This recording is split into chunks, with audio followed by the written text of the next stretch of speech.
अस्सलाम वालेकुम व्यूवर्स।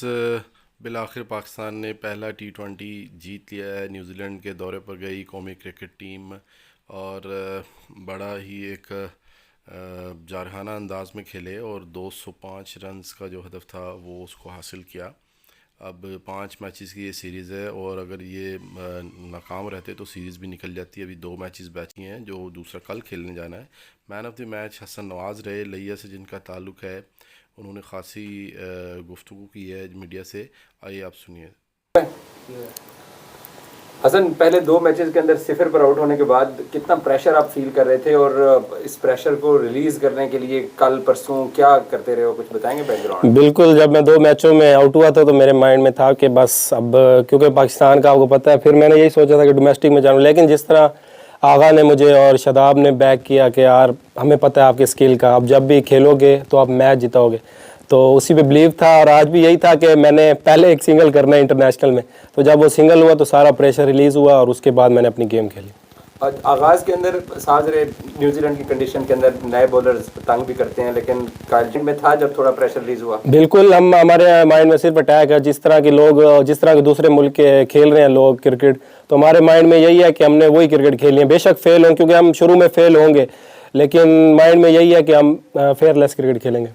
और दूसरा, आज जो आपने 7 छक्के लगाए हैं उसमें से आपकी कोई बेस्ट शॉट जो आपको लगे कि सबसे अच्छा छक्का? वो जो मैंने सामने वाला मारा है जिमी नेशम को, जिस पे मेरा 50 हुआ था, वो मुझे लगा कि अच्छा शॉट।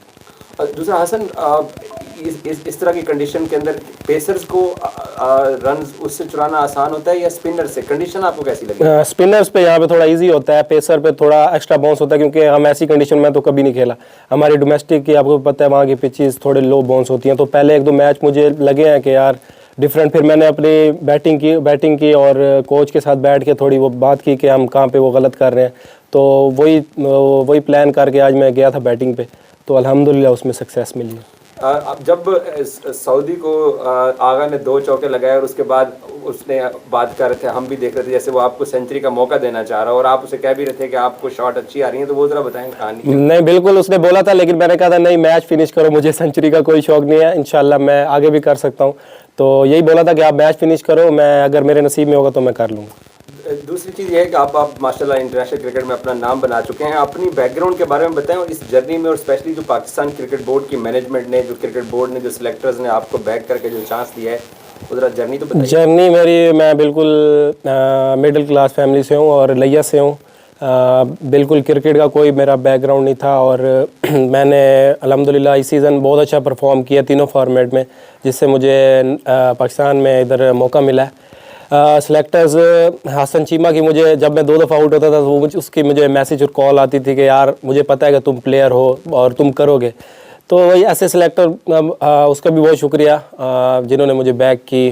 अल्हम्दुलिल्लाह, बस बहुत खुश। आकिब साहब और यूसुफ साहब का क्या किरदार है? क्योंकि हमने देखा कि जब आप लोग पहली मरतबा क्राइसेंट ने ये वाला कॉन्फिडेंस, और फिर आकिब ने कल ही बता दिया था कि हम बैटिंग चेंज नहीं करेंगे, हम इसी बैटिंग के साथ दोबारा जाएंगे। मुझे बिल्कुल आकिब भाई ने पहले मैच में बोला था, अगर तुम, मैं 2 जब मैच में आउट होता, वो कह रहे थे कि अगर तुमने 5-0 भी करने हैं ना, लेकिन खेलोगे तुम ही। तो इस तरह का जब आपको कॉन्फिडेंस मिलता है तो आप मेरे ख्याल में कुछ भी कर सकते हो। आज की सेंचुरी का डेडिकेशन आपको किसको देना चाहेंगे? एक तो आपको बहुत बहुत मुबारक हो, क्योंकि ये पाकिस्तान की चीज़ें, पाकिस्तान पूरी कौम की दुआएं आप समझते हैं, और टीम वर्क था, या क्या आप समझते हैं कि सिर्फ आपकी परफॉर्मेंस? नहीं, बिल्कुल टीम वर्क था। हमने बहुत मेहनत की है इन 4-5 दिनों में, और जो गलतियां हमने की हैं उससे सीखे भी हैं। और ये मैं अपना 100 अपने वालिद साहब को डेडिकेट करता हूँ, वो मेरे लिए बहुत दुआ करते हैं, अल्लाह उनको लंबी ज़िंदगी। Thank you. सुनी गुफ्तगू हसन नवाज़ की, और इसके बाद अब कौमी टीम पहुंच चुकी है मोगिनियो और यहाँ पर चौथा T20 मैच खेला जाना है, जिसके बाद मज़ीद एक और होगा। तो यकीनी तौर पर ये सीरीज़ अब लाइव है और उम्मीद है कि भरपूर मुकाबला करेगी कौमी टीम। जिसके बाद वनडे स्क्वाड के बकी मानदा जो खिलाड़ी है वो भी पहुँचने वाले हैं और 3 मैचेस खेले जाने हैं और 5 अप्रैल तक ये सीरीज़ चलनी है। तो देखना ये है कि ये किस तरह खिलाड़ी परफॉर्म कर, हम आपको अपडेट इस हवाले से करते रहेंगे। तो ईद के बाद भी ये सीरीज़ चलती रहेगी। Thank you very much.